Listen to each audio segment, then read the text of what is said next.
আমাদের সবার প্রিয় নায়ক, আমরা যখন সিনেমা দেখতাম, এবং বিশেষ অতিথি ইঞ্জিনিয়ার ইশরাক আহমেদ আমি দেখছি না, এবং বিএনপির কোষাধ্যক্ষ সাবেক এমপি জনাব রাশিদুজ্জামান মিল্লাত ভাই সহ আজকের জাসাস পরিবারের এবং বিএনপি পরিবারের সদস্যবৃন্দ, আপনাদেরকে সালাম ও শুভেচ্ছা দিয়ে আমি সংক্ষিপ্ত বক্তব্য দিচ্ছি। আমরা যারা বাংলাদেশি জাতীয়তাবাদের রাজনীতির সাথে সম্পৃক্ত, তাদের সবার বাংলাদেশি জাতীয়তাবাদ, তার উন্মেষ, তার বিকাশ, তার চর্চা এবং সেটা জনগণের কাছে যদি আমরা সঠিকভাবে পরিচয় করে দিতে পারি, তাহলে বাংলাদেশি জাতীয়তাবাদের রাজনীতির সার্থকতা।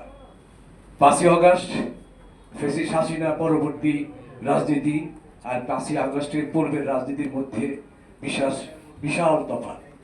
আমরা যদি সেটা বুঝতে পারি এই বিএনপি পরিবারের সদস্য হিসেবে, তাহলে সেটাই হবে আমাদের জন্য রাজনীতির সঠিক কর্মী হিসেবে সঠিক কাজটি করা। আমরা বিএনপির রাজনীতি করতে গিয়ে সবাই জেল কেটেছেন, কষ্ট করেছেন, আর এখন আপনারা সবাই স্বাধীন আছেন।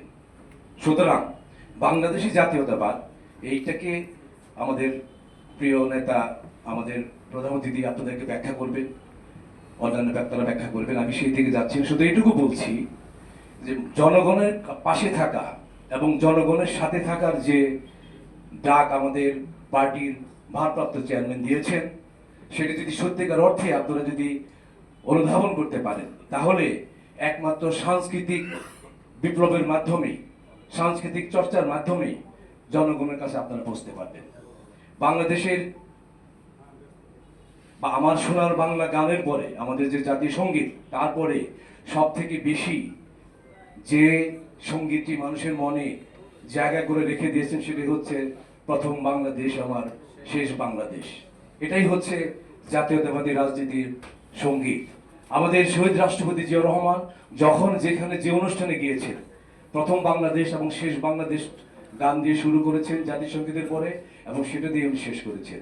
এবং আজকের এই 5ই আগস্ট পরবর্তী এর মাঝখানে আমাদের যত আন্দোলন হয়েছে, সেই আন্দোলনে আমাদের ইথুন বাবু ভাই তার যে সঙ্গীত, যেটা আমাদের মধ্যে প্রচন্ড উন্মাদনা জুগিয়েছিল, সাহস জুগিয়েছিল, সবাইকে জাতীয়তাবাদের স্লোগানে আমাদেরকে অনুপ্রাণিত করেছিল, সেটা হচ্ছে আমাদের ইথুন বাবুর সঙ্গীত।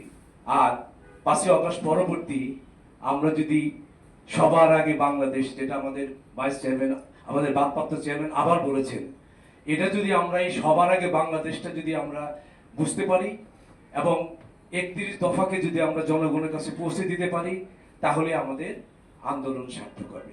সেই জন্য আমরা বলবো, আপনারা 31 দফা, রাষ্ট্র কাঠামোর 31 দফা এবং সবার আগে বাংলাদেশ নিয়ে আরো গান বানাবেন এবং মানুষের কাছে পৌঁছাবেন। আর শুধু শুধু সঙ্গীত কিন্তু না, জাসাসের কর্মকাণ্ডের মধ্যে আমাদের বাংলাদেশি এই যে বাংলাদেশি জাতীয়তাবাদ, এই বাংলাদেশি জাতীয়তাবাদের যত ধরনের সংকলন, চর্চা, গান, কবিতা, নাটক, অভিনয়, অর্থাৎ জনগণের কাছে তৃণমূলে পৌঁছে দেওয়ার জন্য যা কিছু আছে আপনারা সবাই করবেন, এবং আমাদের ইথুন বাবু ভাই করছেন, আরো যারা আছেন আপনারা সবাই করবেন, সেই আশা ভরসা রেখে আপনাদেরকে ধন্যবাদ দিচ্ছি আমাকে আজকে অনুষ্ঠানে বক্তব্য দেওয়ার জন্য।